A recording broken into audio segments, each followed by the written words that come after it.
Jeg føler mig hjemme. Jeg synes, det er en skøn oplevelse, at der er jo en kanon stemning. Det er jo 9 ud af 10, som siger ja tak og kommer ind og siger, Socialdemokraterne, det er lige mig. Det vil jeg gerne høre, hvad I siger. Så får du en til. Det er ellers holdbar kvalitet. Goddag. Vil du have en rose med? Det er fordi, vi fejrer 100-års jubilæum i Socialdemokratiet. Socialdemokraternes kreds har 100-års jubilæum i dag. Det fejrer vi så med at udlevere lidt blomster, lidt æbler og lidt balloner og sådan lidt forskelligt til folk, vi kan komme i snak med. Men vi deler det ud, fordi vi gerne vil gøre folk glade og fortælle dem, at vi er også glade, fordi vi her i dag kan vi fejre 100-års fødselsdagen for Socialdemokraterne i Næstved. Værsgo, vi har 100-års fødselsdag i dag. Næstved er en kreds, man næsten altid er sikker på, at hvis man bliver stillet op som folketingskandidat, så vil man også blive valgt til Folketinget. Men der er en betingelse næsten, vi er altid opereret med, det er, at Næstvederne, de vil have en, der også er bosiddende i Næstved. Selvom man kan sige, at Næstved bliver en mere og mere rig by, så er vi stadigvæk et parti, der tager godt hånd om både de gamle og børnene. Og det belønner vores medlemmer og vores vælgere jo hver gang. Ej, dag gamle. Det går jo godt. Det gør du også med. Tak skal du have. Nej. Uanset hvor i landet de har lavet ævl og kævl, vi kan også godt være uenige, men vi bliver aldrig uvenner. Det er specielt ved Næstved-kredsens historie. Det er grunden til, at vi har at stå sammen om de lokale. Derfor har vi også lokale folketingsmænd på tinge eller kvinder. Vi tager dem ikke udefra. Vi kan godt producere dem selv. Det er det giver styrken. Vi kender hinanden, og vi står sammen. Også i uenighed.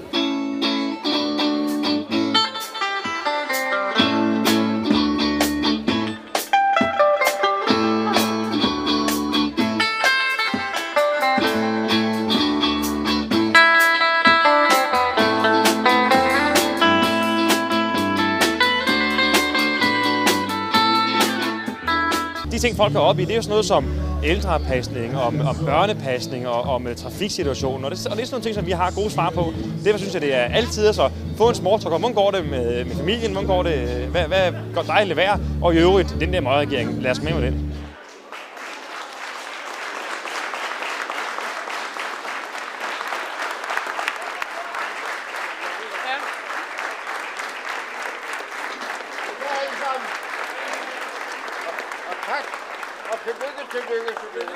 I 1906 der skete der det politisk interessante hernede på vores breddegrader, at Socialdemokraterne endelig fik taget sig sammen til at opstille deres egen kandidat til folketingsvalget. Hidtil havde Socialdemokraterne overvejende stemt på Venstre-kandidaterne, fordi man jo så lavede en alliance mod Højre eller Konservative. Men i 1906 der stillede man faktisk en kandidat op, og det gav et vældig flot resultat, fordi han blev valgt. Og lige siden har jo Næstved-kredsen haft en socialdemokrat på Christiansborg. Jeg tænkte, er der jubilæum? 100 år? Jamen, lever de endnu? De mennesker, der stiftede den, det gjorde de selvfølgelig ikke. Og så tænkte jeg, der kommer nu nok ikke så mange nye. Og det er jo heller ikke sikkert, at de er medlemmer alle sammen. Men det er der jo råd på. Men det jeg gerne vil sige, det er, at jeg blev så chokeret over, at I var så mange. Så jeg faktisk gerne vil sige, at vi har jo allerede vundet næste valg. Men selvfølgelig er det en god regel at huske, at man ikke kan tage glæderne på forskud. Men jeg tror, man må sige, at der er alligevel, selvom det er efterår nu, så er der forår i partiet. Der er i hvert fald så meget forår, at man virkelig kan sige, at det hister her spirer. Det er ikke bare de gamle, som jeg selvfølgelig gerne vil respektere, men det er dejligt at se, at der også er nye, der kan være med i den kommende tid. Hvordan gik det for sig der den 14. oktober 1906? Ja, det var jo en forestilling med meget ramachan i.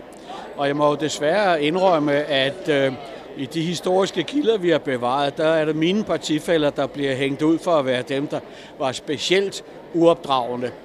Der står i nogle af kilderne, at så længe de socialdemokratiske talere var på talerstolen, så forholdt folk sig i ro. Men når så de andre kom op, så råbte og skreg socialdemokraterne, og det den kilde, jeg har læst, der skriver forfatteren direkte, at sådan gør de altid med sådan nogle lejligheder der. Så der har givetvis været rigtig gang i den, og det var i øvrigt jo her i det gamle ridehus, det foregik. Og der var jo et par tusind mennesker samlet ved den lejlighed. Der er alt for mange, nu bliver jeg sur, der er alt for mange sløve, alt for mange, der lader stå til, og derfor bliver der ingen bevægelse ud af det i perioder. Selvfølgelig kan vi ikke alle sammen være så 100% aktive, som man i drømme, eller hvad ved jeg, en gang imellem kan fantasere om det. Det kan man ikke. Men man må faktisk sørge for, at et parti, en bevægelse, den er også et sted, hvor man lever med og har hjerte med. Jeg stiller sagen på spidsen og siger, det er lige meget med hovederne. Det er hjerterne, der er afgørende. Selvfølgelig er det forkert, det er det godt. Men altså, det er vigtigt, at man forstår, at livet er, eller rettere, at det man føler, det er måske meget klogere, end det man kan tænke sig til på en eller anden genial person. Er Næstved-kredsen ikke bare en gammel dame på 100 år nu? Ja, det ved jeg simpelthen ikke, om det er en gammel dame eller en gammel herre. Det tør jeg ikke rigtig sige, men jeg synes jo da i hvert fald, at vi har vist, at vi har formået at sætte vores præg på det politiske arbejde. Og vi kan da også glæde os over, at vi i øjeblikket i hvert fald er repræsenteret på Christiansborg med en ung og vital og energisk person, nemlig Magnus Heunicke, som blev valgt ind. Og som vi da regner med at se nogle år endnu. Der er jo nemlig en lang tradition for i Næstved-kredsen her, at man sidder rigtig lang tid.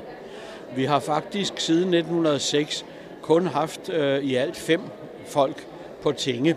Foreløbig har de alle sammen været mænd. En skøn dag kommer der vel også en kvinde. Men nogle af dem har jo siddet sådan et par 20 år. Så når først de kommer ind, så bider de sig fast. Jeg har mødt Reagan. Hold da kæft. Nej, det hedder det ikke. Jeg har også mødt Margaret Thatcher. Hæftig. Jeg var rystet over, at jeg mødte hende. Jeg tror ikke komme i nærheden af hende.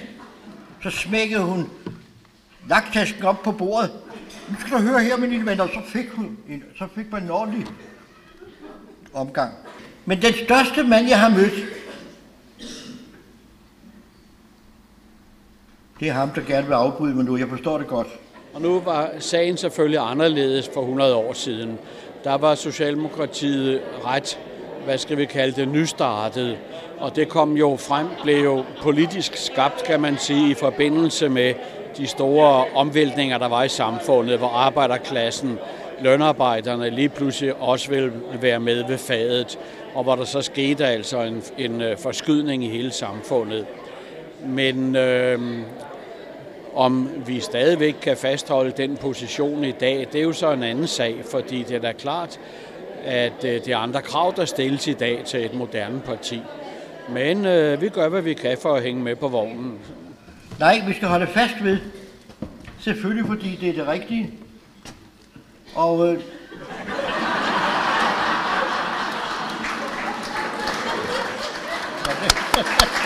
med disse ord, så vil jeg sige mange tak for det. Jeg fik lov at sige ganske få ord.